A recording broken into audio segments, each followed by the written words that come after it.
আমার মেয়ে অ্যালিস, ওর জন্য আমি একটা সুবর্ণ কার্ড করতে চেয়েছি। কারণ হলো, আমার মেয়ে হচ্ছে বিশেষ চাহিদা সম্পন্ন শিশু। ও মানসিকভাবে বিশেষ চাহিদা সম্পন্ন, বিশেষ যার সাহায্য লাগে সেরকম। এমন না যে ও কথা বলতে পারে না, বা এমন না যে ও কানে শোনে না, বা এমন না যে সে চলতে ফিরতে পারে না, কিন্তু ও মানসিকভাবে বিশেষ চাহিদা সম্পন্ন শিশু। আম, আমি একজন সিঙ্গেল মাদার, এবং এরকম একটা বিশেষ চাহিদা সম্পন্ন শিশু যার এডিএইচডি আছে। এডিএইচডি মানে হচ্ছে যে অতিরিক্ত চঞ্চলতা, যেটা আমরা সাধারণ মানুষরা যেটা বলে থাকি যে অতিরিক্ত চঞ্চল। বাট এটা অতিরিক্ত চঞ্চলের মতো ব্যাপার না, এটা হচ্ছে যে তার একটা আহ, আহ, শারীরিক অবস্থানের স্টেট, যেটাতে সে খুব হাইপার অ্যাক্টিভ থাকে। এই হাইপার অ্যাক্টিভিটির জন্য সে কোনো ভাবে স্থির হয়ে বসতে পারে না, খুব স্থিরভাবে চিন্তা করতে পারে না, এবং সে ধৈর্য নিয়ে, মানে আছে না, যেমন ধরেন আমরা কি করি, আমরা কথা বলি, বা আমরা বসি, বা আমরা নর্মালভাবে হাঁটাচলা করি, বা আমরা ঘুমাই, এগুলো সে কোনোটাই করতে পারে না। এই হাইপার অ্যাক্টিভিটিসের জন্য ওর খুব বিশাল বড় ধরনের স্লিপ ডিসঅর্ডার আছে, যার কারণে ও ঠিক মতো রাতে ঘুমাতেও পারে না, এবং ও নিজে নিজে কোনো কিছু ঠিক করতে পারে না। নিজে নিজে খাওয়া, বা নিজে নিজে ওয়াশরুমে যাওয়া, টয়লেট করা, এই ধরনের জিনিসগুলো সে নিজে নিজে করতে পারে না, এবং বলতেও পারে না। তার নিডসগুলো সে বলতে পারে না। সে যদি কোথাও ব্যথা পায়, বা সে যদি তার যদি খিদা লাগে, বা তার যদি বাথরুম পায়, সেগুলো নিজ থেকে বলতে পারে না।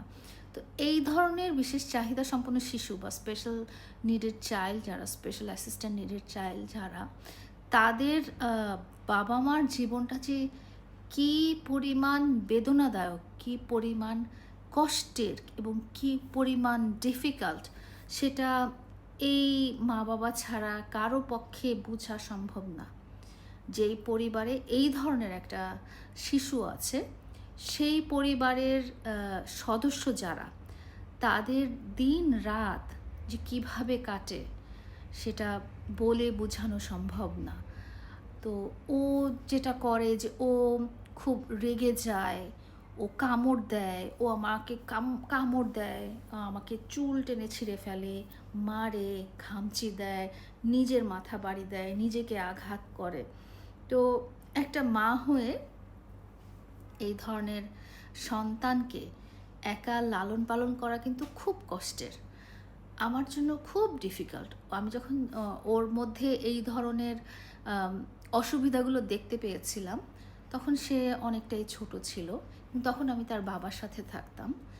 তো তার বাবা তার এই অসুস্থতার ব্যাপারে খুবই লজ্জিত ছিল, অনেক পরিমাণে লজ্জিত ছিল। একটা সংসারে যে একজন বিশেষ চাহিদা সম্পন্ন শিশুর জন্মগ্রহণ করতে পারে, এটা তারা মেনে নিতে পারেনি। শুধু তার বাবা না, তার দাদা দাদি, তার ফুপা ফুপু, বা তার কাজিন, বা তার ওই সাইডের আত্মীয় স্বজনরা কেউই ব্যাপারটা মেনে নিতে পারেনি। এবং আমি যখন থেকে দেখা শুরু করলাম যে সে এরকম বিশেষ চাহিদা সম্পন্ন শিশু, তখন থেকে দেখলাম যে আমার পরিবার থেকেও, শুধু আমার মা বা বোন ছাড়া, অন্যান্য সবার কাছ থেকেই আমি খুব অবহেলা পেলাম। এবং খুব, আমি অবহেলা পাওয়ার চেয়ে বেশি হলো আমার সন্তানটা অবহেলা পাইল। অ্যান্ড যখন আমি তার বাবার সাথে ছিলাম, তখন তার বাবা তাকে ডক্টরের কাছে বা কোনো চিকিৎসার জন্য নিয়ে যেতে খুবই অনীহা প্রকাশ করলো, এবং আমার এক প্রকার তার সাথে কিন্তু যুদ্ধ করতে হয়েছে, মানে একদম, মানে ফাইট করতে হয়েছে, ফিজিক্যালি ফাইট করতে হয়েছে, যে তাকে কনভিন্স করা যে বাচ্চাটাকে একজন ডক্টরের কাছে নিয়ে যাওয়া উচিত, বা একটা থেরাপি সেন্টারে নিয়ে যাওয়া উচিত। এটাও আমাদের জন্য খুব ডিফিকাল্ট ছিল, কারণ ও যেহেতু খুব অতিরিক্ত চঞ্চল, বা এক জায়গায় বসে না বেশিক্ষণ, বা এক জায়গায় থাকে না, চিৎকার চেঁচামেচি, কান্নাকাটি, হুলুস্থুল করে ফেলে, এই টেবিলে উঠছে, এই গ্রিল বেয়ে উঠছে, এটা টেনে ভাঙতেছে, ওটা টেনে ফেলতেছে, এটা ছিঁড়ে ফেলতেছে, রেগে যে আমার চুল টেনে ছিঁড়ে ফেলতেছে, বা নিজেকে আঘাত করছে কিছুক্ষণ পর পর। এই ধরনের জিনিসগুলো যখন সে করছে, তখন তাকে একটা জায়গা থেকে আরেকটা জায়গায় নেওয়া আমার জন্য প্রচণ্ড প্রচণ্ড প্রচণ্ড ডিফিকাল্ট হয়ে গিয়েছিল, শুধু আমার জন্য না, মানে আমি, তার বাবা বা আমাদের কাজের লোকজন সবাই মিলে কিন্তু তাকে আমরা যখন ডক্টরের কাছে নিয়ে যাওয়ার চেষ্টা করতাম, তখন ব্যাপারটা আমাদের জন্য প্রচণ্ড কষ্টের। আমি খুব বেশি দূরে যেতাম না, আমি ইউনাইটেড হসপিটালে যেতাম বা সিএমএইচে যেতাম বা অ্যাপোলো যেতাম। পরবর্তীতে আমি তাকে ঘুম পাড়ানোর মতো মোটামুটি চেষ্টা করে করে আমি অনেক দূরে গিয়েছি, স্কোয়ারে গিয়েছি, লাইফ স্প্রিংয়ে গিয়েছি, বিভিন্ন যখন যে যাকে বলেছে সেই সব জায়গায় আমি তাকে নিয়ে গেছি অনেক কষ্ট করে, অনেক গাড়ির ভিতরে চিল্লাচিল্লি কান্দাকাটি করে, মানে এই সিনারিও বলে বোঝানোর মতো না যে কী পরিমাণ কষ্টটা করতে হয়েছিল আমার তাকে ডক্টরের কাছে নিতে। কিন্তু তার আগের কষ্টটা ছিল তার বাবাকে কনভিন্স করা, যিনি খুব লজ্জিত ছিল যে তার একটা সন্তান মানসিকভাবে ডিসেবল, এবং তার দাদাবাড়ির ফ্যামিলির সদস্যরা খুবই লজ্জিত যে তাদের পরিবারে একজন সন্তান এরকম। আমি তাদেরকে বলে বুঝাতে পারিনি যে এই সন্তানটা এই ধরনের অসুস্থ হওয়ার পিছনে আমাদের কোনো হাত নেই, কারণ আমরা সবাই চাই একটা সুস্থ সন্তান জন্মগ্রহণ করুক, সেটা ছেলে হোক বা সেটা মেয়ে হোক। তো আমার সন্তানের দাদাবাড়ির লোকজন খুবই লজ্জিত ছিল, তারা তাকে কোথাও নিয়ে যেতে চায় না, দাওয়াত করে না। ইভেন যখন আমি তাকে দাদাবাড়িতে পাঠাতাম, তার দাদি বলে পাঠাতো যে তোমরা এভাবে আসবা না, হ্যাঁ, তোমরা ওকে নিয়ে আসবা না, তোমরা ওকে আনবা না। বা যখন ওর বাবার সাথে আমার এই একটা দ্বন্দ্বে, যে এই যে ডিফিকাল্ট সিচুয়েশনে বাচ্চা পালন, বাচ্চার অসুস্থ, বাচ্চার এই ধরনের অবস্থার মধ্যে তার সাথে আমার যখন ছাড়াছাড়ি হয়ে যায়, তারপরেও যখন আমি চাইতাম, কারণ আমার বাচ্চাটা কিন্তু বুঝে যে এটা তার বাবা, এটা তার দিদা, এটা তার ফুপি, হ্যাঁ, সে কিন্তু বুঝে এবং সে কিন্তু মিস করে জিনিসটা, সে একটা ফ্যামিলির মধ্যে থাকতে চায়। তো আমি যখন তাকে তার দাদাবাড়িতে পাঠাতাম বা বাবার কাছে পাঠাতাম বা দাদির কাছে পাঠাতাম, তো তারা আমাকে বলে পাঠাতো যে ওকে আমাদের বাসায় পাঠাবে না। তো আমি আমার কোনো কমপ্লেন নাই, অভিযোগ নাই, হ্যাঁ, তারা এখন তাদের রক্ত, তাদের ব্লাড, তাদের সন্তানকে এভাবে যেহেতু সে মেন্টালি ডিসেবল, তারা অ্যাকসেপ্ট করতে চাচ্ছে না, আমি আর কি করতে পারি। তো একজন সিঙ্গেল মাদার হিসেবে পুরো সিচুয়েশনটা কিন্তু আমার জন্য খুব খুব খুব খুব পরিমাণ ডিফিকাল্ট এই কারণে যে আমার খুব বৃহত্তর কোনো পরিবার নেই। তো একজন সিঙ্গেল মাদার এবং একজন খুব নিউক্লিয়ার ফ্যামিলি মা হয়ে আমার জন্য ব্যাপারটা এত কষ্টের ছিল। কারণ হচ্ছে আমি আমার পরিবারের একমাত্র উপার্জনক্ষম ব্যক্তি। কারণ হচ্ছে আপনাদেরকে বলেই দিয়েছি, আমরা খুব বড়লোক না, আমরা খুব রিচ না। আমার বাবা একজন উচ্চপদস্থ সামরিক কর্মকর্তা ছিলেন এবং উনি মারা গেছে। আমার কোনো ভাই নাই, আমার নিজস্ব আত্মীয় স্বজন ওরকম কেউ নাই। আমার মা আছেন, তিনি খুব বয়স্ক, এবং আমার বড় সন্তান আছে যে বেশিরভাগ টাইমে অনেক অসুস্থ থাকে শারীরিকভাবে, যেহেতু সে প্রিম্যাচিউর বেবি হয়েছিল।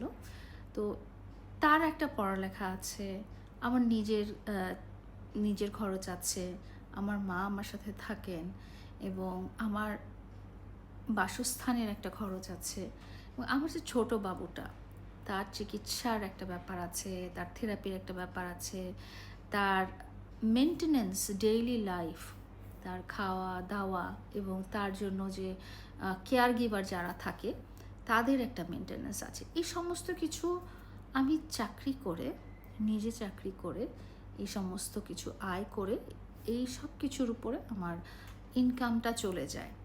তো আমার জন্য খুব মেন্টালি একটা স্ট্রেসের ব্যাপার, কেন জানেন? কারণ হচ্ছে যে এই যে আমি অফিসে যাই, তখন আমার মনটা পড়ে থাকে হচ্ছে আমার বাসায় আমার বাচ্চাটা কী করছে। কারণ ও যে এরকম বাচ্চা না, এটা আমি মা বলে আমি সহ্য করছি, ওর বাবাই সহ্য করতে পারে নাই, ওর দাদা দাদিরা সহ্য করতে পারে নাই, ওর বংশের লোকজন সহ্য করতে পারে নাই। তো কাজের লোক যারা আছে তারা কিভাবে সহ্য করবে? এই যে কামড় দিচ্ছে, এই যে চুল ছিঁড়ছে, এই যে কান্নাকাটি করছে চিৎকার করে, এই যে রাতে ঘুমাচ্ছে না, রাতের পর রাত ঘুমাচ্ছে না, এটা আমি মা হয়ে সহ্য করতেছি। বাট কাজের লোকরা কিভাবে সহ্য করবে?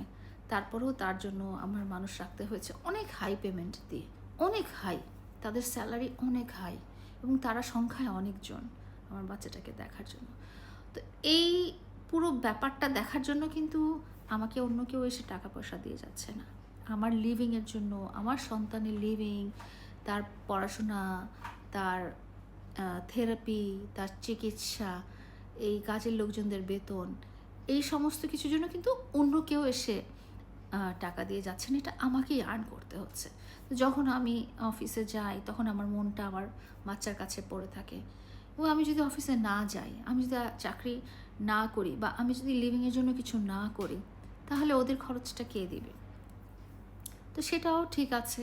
অনেক কষ্ট করে আমি দিন যাপন করছি। আজকে আজকে 10 বছর হয়ে গেল। ও 2016-তে হয়েছে, তো আজকে 26, আজকে 10 বছর হয়ে গেল।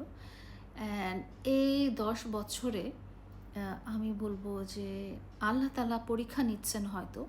কারণ আমি শুধু একা না, আপনারা যদি ফেসবুকে দেখেন, এরকম ADHD বা অতিরিক্ত চাঞ্চল্যতা সম্পন্ন যেসব শিশু যারা অ্যাটেনশন সিক করে, হ্যাঁ, তাদের সংখ্যা কিন্তু অনেক। আল্লাহ এদেরকে একটা মানে ডিফারেন্ট করে বানিয়েছে, এবং আমি দেখেছি আমার বাচ্চার মধ্যে যেসব সিমটম আছে, যেসব যেসব মানে গুলো দেখা যায়, যেসব নিদর্শনগুলো দেখা যায়, যে ও অতিরিক্ত চঞ্চল, ও রেগে যায়, ও মানুষকে হার্ট করে, নিজেকে হার্ট করে, ঘুমায় না, এরকম শিশুর সংখ্যা অনেক, বাংলাদেশে অনেক। তো এই ধরনের শিশুদের জন্য সরকার থেকে কী ধরনের পদক্ষেপ নেওয়া হয়েছে, এই সমস্ত শিশুদেরকে সাপোর্ট করার জন্য, বা এই সমস্ত শিশুদের পরিবারদেরকে সাপোর্ট করার জন্য সরকার থেকে কী ধরনের ব্যবস্থা নেওয়া হয়েছে আমার জানা নাই। এবং আমি সিঙ্গেল মাদার হয়ে, হ্যাঁ, এই অফিসে 9টা 6টা ডিউটি করতে করতে আমার পক্ষেও জানা সম্ভব হচ্ছে না যে আমি যদি আজকে মারা যাই, আমার বাচ্চাটার কি হবে। আমি যদি আজকে দুনিয়াতে না থাকি, আমার অলরেডি অনেক বয়স হয়ে তো গেছে, আপনারা তো জানেন, প্রায় আমি 51 বছর বয়স আমার। সো আমার এই যে মানুষ বলে না তোমার 2 পাই কবরে, এটা কিন্তু খুব সত্যি কথা। তো আমি যদি আজকে মারা যাই, আমার এই বাচ্চাটার কি হবে? আমার এই বাচ্চাটাকে কে দেখবে? কে খাওয়াবে, পড়াবে, কে যত্ন করবে? আমি দেশের মানে এই সব বাচ্চাদের জন্য দেশে কি ধরনের কি বলবো, কি ধরনের সিস্টেম আছে, বা তাদের টেক কেয়ার করার জন্য কি ধরনের সিস্টেম আছে, বা কি ধরনের ইন্স্যুরেন্সের ব্যাপার আছে, আমার জানা নাই। বা এদের জন্য কোনো হোম আছে কি না, যেখানে তাদেরকে আমি যেরকম যত্নে রেখেছি, যেমন আমার বাচ্চা গরম সহ্য করতে পারে না একদম, তাকে আমি সবসময় এসির মধ্যে রাখি, ঠান্ডার মধ্যে রাখি, তার পছন্দের খাবারগুলো দেওয়ার চেষ্টা করি। এই ধরনের যত্নে তাকে কে রাখবে? তাদের জন্য কোনো সোশ্যাল সিকিউরিটির ব্যবস্থা আছে কি না, আমার জানা নাই। তো আমি আজকে এই কারণে আমি আজকে এভাবে বলছি, এত আমার কষ্টগুলো, দুঃখগুলোর কথা আমি এইভাবে বলছি, কারণ আমি আমার বাচ্চাকে নিয়ে খুবই শঙ্কিত, আমি আমার বাচ্চাকে নিয়ে খুবই চিন্তিত। আমি মানে ভেবে কুলকিরানা পাচ্ছি না যে আমি যখন মারা যাব, ওর জন্য তো কোনো পরিবার থাকবে না, ওর জন্য তো কোনো সংসার থাকবে না। ওর কিন্তু বাবা দাদিরা অলরেডি ওকে ছেড়ে চলে গেছে ওর অসুস্থতা দেখে। আমি আছি, আমার অনেক বয়স্ক মা আছে, এছাড়া কিন্তু ওর আর কেউ নেই। তো ওর কি হবে আমি যদি মারা যাই? আমি যখন মারা যাব ওর কি হবে? তো আমি সরকারের প্রতি বা দেশের যারা সিস্টেম দেখাশোনা করেন, তাদের প্রতি আমি এই রিকোয়েস্টটা করব যে এই ধরনের বিশেষ চাহিদা সম্পন্ন শিশুদের জন্য, এই ধরনের বিশেষ চাহিদা সম্পন্ন শিশুদের প্যারেন্টসের জন্য, এই ধরনের বিশেষ চাহিদা সম্পন্ন শিশুদের সিঙ্গেল মাদারদের জন্য সোশ্যাল সিকিউরিটির একটা ব্যবস্থা যেন রাখা হয়, যেন আমি মারা গেলেও আমার সন্তানটা, অসুস্থ সন্তানটা যতদিন বেঁচে থাকবে তার যেন কোনো অযত্ন না হয়। আমি দেশের সরকার প্রধানের কাছে আকুল আবেদন করছি, একটা মা হয়ে আমি এটা বলতে চাচ্ছি যে আমার মৃত্যুর পরও আমার সন্তান যেন ভালো থাকে, তার যেন কোনো কষ্ট না হয়। কারণ তার এই অসুস্থতার জন্য কেউ দায়ী না। আল্লাহ তাআলার তরফ থেকে সে এভাবে হয়ে আসছে এবং সেই একমাত্র সন্তান বা একমাত্র মানুষ না যে এভাবে অসুস্থ। এরকম আরও অনেক অসুস্থ শিশু, অনেক অসুস্থ মানুষ এই সমাজে রয়েছে। তো আমি এই যে যেটা বলছি যে আমার ডেইলি লাইফে অনেক স্ট্রাগল করতে হয়। আমি নিজেই জানি না যে কোথায় যাব, কার কাছে বলবো, কার কাছে আমি হেল্প চাবো, যে আমার বাবুটার ফিউচারটা যেন ঠিকমতো ভালো থাকে, তার ব্যাপারে আমাকে যেন হেল্প করা হয়। তো আমি দেশের সরকার ব্যবস্থা, দেশের সরকার প্রধান এবং দেশের সমাজ ব্যবস্থার যারা আছেন তাদের কাছে আমি আকুল নিবেদন করছি, আমি মারা যাওয়ার পরও যেন আমার সন্তানটাকে দেখে রাখা হয় এবং তাকে মায়ের স্নেহে সে যতদিন বাঁচবে তাকে সেই হিসেবেই যেন টেক কেয়ার করা হয়। মাঝে মাঝে না আমি আল্লাহ তাআলার কাছে দোয়া করি যে আল্লাহ তাআলা, আমি যখন মারা যাব তখন যেন আমি আমার অসুস্থ সন্তানটাকেও সাথে করে নিয়ে যেতে পারি, কারণ এই দুনিয়ায় আমি ছাড়া ওর কিন্তু আর কেউ নেই।